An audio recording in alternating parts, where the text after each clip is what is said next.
चलिए स्टार्ट करते हैं। तो आज हम जानेंगे गुप्त शासक समुद्रगुप्त के बारे में और कुछ इंपॉर्टेंट पॉइंट्स जो कि आपके एग्जाम के पॉइंट ऑफ व्यू से इम्पॉर्टेंट हैं।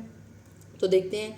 देखिए, समुद्रगुप्त जो थे उन्होंने गुप्त वंश का सबसे अधिक विस्तार किया था। वो सबसे अधिक विस्तार करने वाले शासक थे, ठीक है। यही कारण था कि एक इतिहासकार थे विसेंट स्मिथ, इन्होंने इनको भारत का नेपोलियन कहा था, ठीक है। इसके अलावा इन्हें संगीत और साहित्य से बहुत अधिक प्यार था, तो बहुत अधिक प्रिय थे, मतलब कि इनको संगीत अच्छा लगता था। इसी वजह से इन्होंने सिक्के छपवाए थे जिसमें इन्होंने खुद को वीणा बजाते हुए दर्शाया था। तो यही चीज़ इस पैरा में लिखी हुई है। उसके बाद समुद्रगुप्त के दरबार में एक इनके दरबारी कवि थे हरिसेन, जिन्होंने क्या किया था, प्रयाग प्रशस्ति की रचना की थी। प्रयाग प्रशस्ति को इलाहाबाद स्तंभ के नाम से भी जाना जाता है, तो ये चीज़ आप याद रखोगे, ठीक है। उसके बाद अब हम यहाँ पे कुछ क्वेश्चन देख लेते हैं। तो समुद्रगुप्त का लेखक मंत्री कौन था? हरिसेन थे। सेकंड क्वेश्चन है, कविराज किसकी उपाधि थी? तो समुद्रगुप्त को संगीत और साहित्य से अधिक प्रेम था, इस वजह से इन्हें कविराज की उपाधि दी गई थी, ठीक है।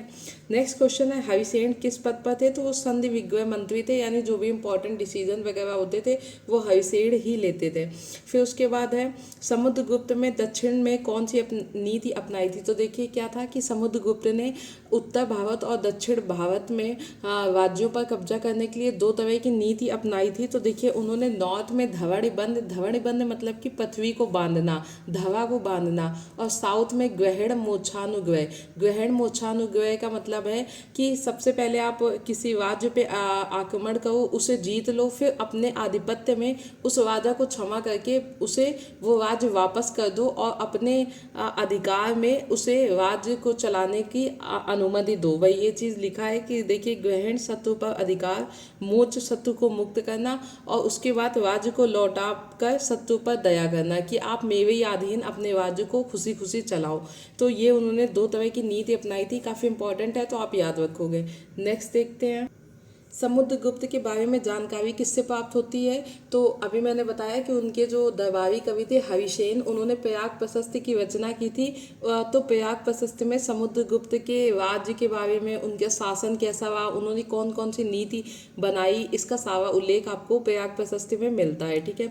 समुद्रगुप्त के समकालीन श्रीलंका के शासक कौन थे? तो उस टाइम पे थे मेघवर्ण। भारत का नेपोलियन किसे कहा जाता था? तो भारत का नेपोलियन समुद्रगुप्त को कहा जाता था। किस शासक को उसके सिक्कों पर वीणा बजाते हुए दर्शाया गया? क्योंकि समुद्रगुप्त को संगीत से बहुत अधिक प्रेम था, इस वजह से उन्होंने सिक्के छपवाए थे वीणा बजाते हुए। तो इसका करेक्ट आंसर है समुद्रगुप्त, ठीक है। नेक्स्ट क्वेश्चन देखते हैं कि समुद्रगुप्त को भारत का नेपोलियन किस इतिहासकार ने कहा था? मोस्ट इंपॉर्टेंट है, विसेंट स्मिथ ने बोला था। उसके बाद है, ये सेकंड बहुत ही ज़्यादा पूछा गया है एसएससी जेई में भी, बाकी मतलब कि पूछते ही हैं।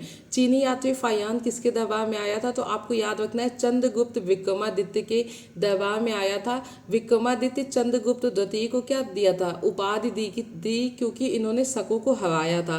तो यानी या तो आपका ऑप्शन आएगा चंद्रगुप्त द्वितीय, या फिर आपको चंद्रगुप्त विक्रमादित्य के नाम से भी आ सकता है ऑप्शन में, तो आप याद रखोगे दोनों चीज। उसके बाद इंपॉर्टेंट पॉइंट देख लेते हैं। देखिए, गुप्त वंश के शासक कुमारगुप्त प्रथम ने नालंदा विश्वविद्यालय की स्थापना की थी, और यह विश्वविद्यालय बिहार के नालंदा में स्थित है। तो आपको ये चीज़ याद रखनी है कि नालंदा विश्वविद्यालय की स्थापना कुमारगुप्त प्रथम ने करवाई थी, ठीक है। नालंदा विश्वविद्यालय बौद्ध धर्म की महायान शाखा का प्रमुख शैक्षिक केंद्र था, ठीक है।